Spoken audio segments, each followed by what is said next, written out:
Kalau semuanya miskin, nanti yang miskin kerja di mana kalau semuanya miskin? Ya kembali ke tadi, ke ilmu khitab. Kalau ini tidak dipelajari, maka orang Khawarij ini megang otoritas. Tidak bisa. Mereka enggak menguasai pintu surga maupun pintu neraka. Enggak bisa. Mereka dengan seenaknya, tobatnya orang yang pernah gini enggak diterima. Tidak bisa. Wilayah nerima tidak itu wilayahnya Allah Subhanahu wa Ta'ala. Sehingga kita tetap berpendapat sesuai eksplisit yang ada di Quran. Walillahi mulkus samawati wal ardi. Apa? Yaghfiru liman yasha wa yu'adzibu may yasha. Sehingga enggak boleh kita pegang otoritas agama, enggak boleh. Kita hanya bisa menjelaskan. Kalau pegang enggak boleh. Misalnya saya dengan sampean surganya dulu mana? Bisa saja dulu jenengan. Kok bisa Gus? Iya kan? Mungkin wah keren ngaji tawaduk mau. Mungkin saya dari bab tawaduk keren sampean. Di bawah saya di atas, di bab tawaduk keren sampean. Jika kalau surga kok jalurnya tawaduk, mesti dulu sampean. Karena sampean di bawah saya di atas. Tapi saya nanti protes sama Allah. Protesnya gini, posisi saya diperintah ya. Gayanya mereka duduk di bawah, tapi merintahkan saya supaya mau mengajar. Jadi nggak ada sopan-sopannya karena mereka merintah ya. Ya terutama di PPI ya, Pak. Oh itu nggak sopan sekali karena merintah. Sehingga kalau yang dipandang makanya masyhur itu kan ada wali itu yang satu jadi wali karena sholat di shaf awal keren kan, shaf awal fadilahnya utamanya kan luar biasa. Yang satu kalau sholat itu di belakang terus tapi juga jadi wali. Yang depan agak protes, ya Allah kenapa ini jadi wali padahal sholatnya di belakang. Jawabannya lucu yang di belakang. Kenapa? Saya itu malu. Saya ini masih banyak dosa banyak salah kok di depan. Kok kayak suci sendiri aja. Jadi kalau kamu sowan sama raja atau sama kiai, yang paling depan itu kan yang kepedean. Dia milih yang belakang, jadi sopan masih agak terlalu dekat gitu. Orang itu tidak pernah tahu. Kadang-kadang Allah itu kita tidak pernah tahu. Andai kan boleh dibahasakan, kita tidak pernah tahu cara berpikir Tuhan. Jadi Allah itu zat yang mau, ya itu tadi otoritasnya penuh. Makanya saya pernah cerita di mana-mana di kitab-kitab yang saya baca itu ada dua orang yang ahli neraka, sudah di neraka. Ini sekaligus ijazah, saya ulang lagi sekaligus ijazah, bisa dipraktekkan nanti itu. Setelah itu dua orang ini dipanggil ke surga sama Allah. Allah itu tanyanya ya aneh, enak di neraka, ya udah enak di neraka. Ya gak enak di neraka kok ditanya enak enggak ya gak enak. Ya sudah kembali lagi ke neraka, lari kencang-kencang, lari menuju neraka. Lari sama Allah dipanggil lagi, loh kenapa kamu semangat? Ya Allah, saya ini kapok, saya ini trauma. Dulu ketika engkau perintah, saya ini lelet sekali, disuruh sholat lelet, disuruh zakat lelet. Maka ini jenengan perintah saya semangat supaya nggak ngulang kesalahan yang sama. Akhirnya sama Allah dipanggil, ya sudah di surga aja, di surga. Karena semangat lari menuju neraka. Maka ini ijazah nanti kalau di mahsyar ya kamu dipanggil, ayo masuk neraka, harus apa? Semangat. Semangat. Harus semangat. Oke, Gusti, semangat. Lah repotnya kalau nggak dipanggil lagi. Akhirnya barokahnya semangat itu dia di surga. Kita tidak pernah tahu cara berpikir Tuhan, nanti kan boleh dibahasakan seperti itu. Yang satu, ayo kembali lagi ke neraka. Tolah itu. Jalan noleh lagi, sampai itu gak semangat noleh lagi. Terus ditanya sama, kenapa kamu tolah gitu? Saya tidak pernah ngira ya Allah, ketika engkau panggil di surga, kemudian engkau kembalikan lagi ke neraka. Ya sudah kamu di surga saja. Barokahnya husnudzon.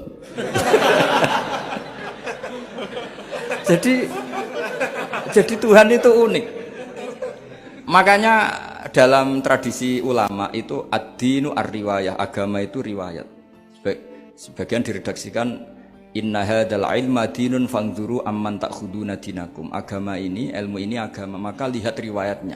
Karena kita tidak pernah tahu cara berpikir Tuhan. Kita harus mengikuti riwayat yang diutarakan Rasulullah SAW. Karena kita tidak pernah tahu. Kayak tadi ada orang diinjek, kita mesti kan terprovokasi ingin bela yang sujud menyalahkan yang injek. Tapi ketika yang sujud mencatut nama Tuhan, Allah tidak akan memaafkan kamu. Itu Tuhan tersinggung karena sifatnya direduksi satu, diambil satu, disembunyikan satu. Loh, andai kan dia begini mungkin malah Allah maklumi. Saya tidak akan maafkan kamu. Enggak apa-apa Allah. Kan saya. Kan tidak mencatat namanya Allah. Selama hidup saya tidak akan maafkan kamu. Allah nggak akan tersinggung. Karena dia sebagai manusia tentu punya dendam, punya rasa mangkel, punya emosi. Tapi kalau ketika bilang Allah tidak akan maafkan kamu, berarti dia mencatat statusnya Allah. Dan Allah disifatkan hanya satu dari sifatnya Allah, yaitu hanya sifat menyiksa. Padahal Allah punya sifat memaafkan. Ini hati-hati bagi orang-orang soleh, orang-orang yang terlalu berpikir keras dalam Islam, nggak boleh seperti itu. Masyhur itu kan, ada satu perkampungan yang sering secara masif terstruktural mau menghabisi Nabi, yaitu namanya kampung Usoyyah, Ro'lan sama Zakwan. 3 kampung ini sering koalisi mau menghabisi Nabi, sampai Nabi sering kunut nazilah, Allahumma an Ro'lan wa Zakwan wa Usoyyat asad Allah wa Rasulah. Sering dipasutkan gitu, tapi Allah malah turunkan wahyu, Muhammad, kamu tidak boleh intervensi saya seperti itu. Bisa saja mereka dapat hidayah.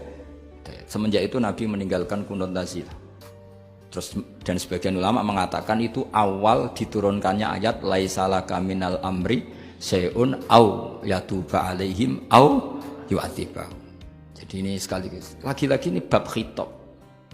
Jadi ya seperti kita punya, makanya orang itu tetap donga ya muqallibal qulub tsabbit qalbi ala dinik, karena otoritas itu bagi yang punya.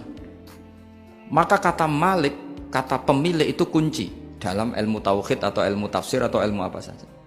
Misalnya gini, saya punya rumah. Saya punya rumah yang ruangan depan itu ruang tamu, tentu dapat perlakuan khusus. Sering steril, sering bersih, bahkan dihias pakai bunga, pakai macam-macam. Ruangan tengah biasa. Ruangan belakang buat buangan sampah, buat WC, buat macam-macam. Sah apa enggak? Sah. Kenapa? Karena saya pemiliknya. Apa? Karena saya. Tapi kira-kira yang sedang di ruang tamu, tanah yang sedang di ruang tamu yang dimanjakan juga nggak boleh kumo luhur. Bisa saja suatu saat saya rubah pikiran, rumah saya tak balik dari menghadap utara ke selatan.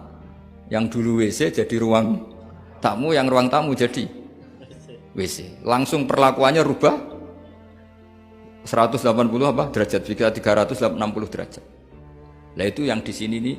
Kenapa orang soleh pun tetap takut sama Allah? Karena Allah itu yaf'alu ma yasha, bisa melakukan apa saja. Sehingga tradisinya ulama ketika zaman ini sudah rusak seperti ini, ulama-ulama tidak ada yang khawatir. Karena Allah mensifati dirinya Al-Hadi sebagai zat penunjuk. Coba kita sudah tidak ditungguin Nabi, nggak ditungguin wali, nggak ditungguin orang-orang soleh dulu. Tapi agama itu ya jalan sampai sekarang. Ada orang ngaji, ada orang sholat, ada orang zakat. Andaikan agama itu diserahkan manusia, sudah kita tidak bisa mempertahankan agama ini di zaman seperti ini. Tapi karena Allah itu Al-Hadi, zat yang memberi petunjuk. Dan sifat Allah Ta'ala pasti tata'atsaru bi khalqih, pasti ada akibatnya di makhluk. Seperti Allah mensifati dirinya Ar-Razzaq, yang memberi rizki. Buat zaman buyut-buyut perang dijajah Belanda ya tetap makan, ya tetap kawin. Kadang istrinya banyak padahal zaman jajan Belanda. Kita enggak dijajah aja susah. Dulu itu babah kamu istrinya 1 atau 2, buyut-buyut kamu banyak yang 2 padahal miskin. Karena Allah mensifati dirinya Ar-Razzaq. Mbok keadaan kayak apa orang tetap dapat rezeki. Begitu juga Allah mensifati dirinya Al-Hadi. Mbok keadaan dunia rusak kayak apa tetap ada yang dapat hidayah. Jadi kamu tidak usah khawatir terhadap agama ini, karena Allah mensifati dirinya apa? Al-Hadi, zat yang memberi petunjuk. Kayak apa Amerika, kayak apa Korea. Saya itu pernah di Korea, katanya negara ateis. Di sana TKI yang nyari uang, ternyata di sana itu bikin masjid. Coba kalau Allah menghendaki, di Korea ada masjid. Karena bikin masjid nggak boleh, kalau nyewa boleh. Jadi Korea itu ada satu aturan kayak di Jepang, kayak di umumnya negara maju. Yang sudah fungsi sosial itu tetap sosial, nggak boleh menambah yang baru. Jadi kalau dari gereja dibeli masjid boleh, tapi kalau tanah lapang dipakai masjid nggak boleh karena ngurangi tanah. Tapi kalau dari gereja jadi masjid boleh, dari bar untuk masjid boleh, dari pantai asuhan jadi masjid boleh. Pokoknya yang fungsi sosial. Saya pernah ngaji di masjid itu, bawahnya bar, atasnya gereja, atasnya lagi masjid. Kadang ya balik masjid dulu, bar, baru gereja. Karena memang yang sudah kawasan sosial ya kawasan publik ya untuk publik. Kita tidak pernah mengira kalau di sana ada tauhid. Tapi Allah itu Al-Hadi, apa? Allah itu Al-Hadi. Sehingga ya delala ada orang Indonesia kerja di sana, terus nuraninya tersiksa kalau tidak ada tempat sujud. Akhirnya mereka urunan bikin masjid. Itu banyak yang santri saya sering ngaji saya. Ya saya ulang lagi ya, jadi cara mikir khitab sama Allah gitu dulu ya.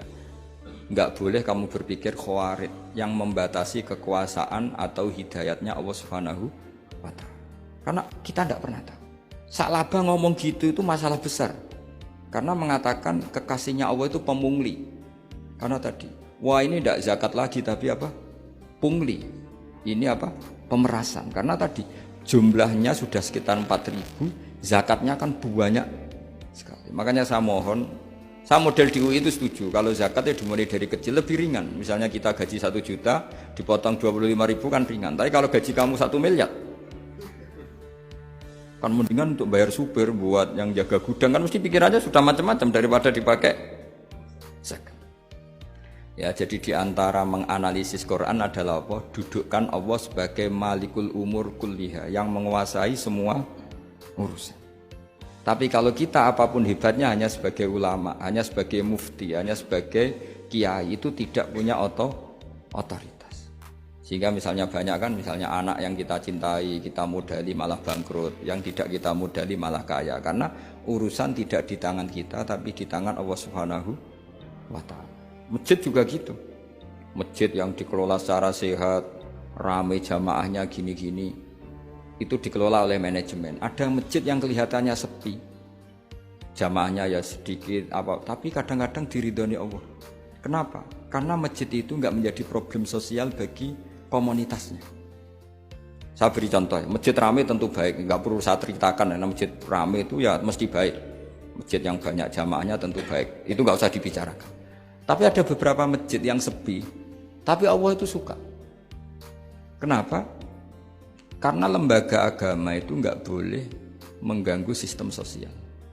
Jadi kita tidak pernah tahu cara berpikir Nabi. Yaitu banyak kan sahabat habis sholat duhur ba'diyah di masjid, qobliyah di masjid. Apa kata Nabi? La taj'alu buyutakum kuburan, cung nak apik aja mbok entek-entekno ning masjid. Omam ya bagai keapian.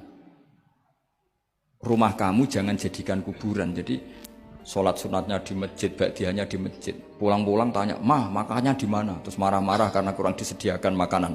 Kan lucu kan? Di masjid qobliyah, ba'diyah, pulang-pulang tanya apa? Makanan. Tersinggung lagi kalau belum disediakan. Akhirnya apa? Anak-anak kita yang kecil kenangan melihat bapaknya itu apa? Bapak itu orang yang kalau dari masjid tanya makanan dan marah kalau tidak kesampaian. Coba kalau kamu datang dari masjid sholat, kenangan anak kamu apa? Bapak itu orang yang kalau datang dari pergi sholat. Sehingga kenangan anak-anak kita ini melihat kita sholat sujud di rumah. Jika Nabi membahasakan apa? Jangan jadikan rumah kamu sebagai kuburan, kasih jatah sholat. Sehingga ulama mengatakan jamaah itu paling baik itu di masjid untuk jamaah fardu. Untuk sholat sunat beberapa malah sebaiknya di rumah. Sehingga saya ini sebagai kiai ya sering bingung. Bingungnya kadang ada orang terlalu overacting, ingin masjidnya ruame sehat. Yang satu enggak. Saya ini sering dipamiti, ya saya akhirnya bingung. Bingungnya ya barokahnya ngalim itu bingung. Kalau enggak ngalim malah enggak bingung. Karena ya sudah harus gitu. Sampai tak beritahu ya. Nabi awal ngendikan itu ju'ilat lanal ardu kulluha masjidan. Semua tanah Allah itu hakikatnya masjid. Apalagi ini rumah kita. Anak kita biar menyaksikan saat kita sujud, saat kita baca Quran, saat kita ngaji. Kalau semua ini di masjid, kemudian Anda di rumah taunya makanan, menuntut ngopi, menuntut kenangan di keluarga kita kurang baik. Makanya Nabi membahasakan apa? La taj'alu buyutakum kuburon. Jangan jadikan rumah kamu sebagai kuburan. Apalagi ada pepatah lagi, al-ummu madrasatul ula. Ibu adalah madrasah pertama. Coba kalau kita ngajarin Quran di rumah, ya tentu masjid ya tetap ada kegiatan, tapi jangan sampai mematikan rumah.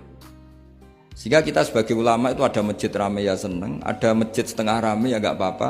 Asal efeknya menyebar ke masyarakat. Jadi ramainya masjid ya baik, tidak ramai kalau yang ramai ibadah di rumah-rumah juga baik.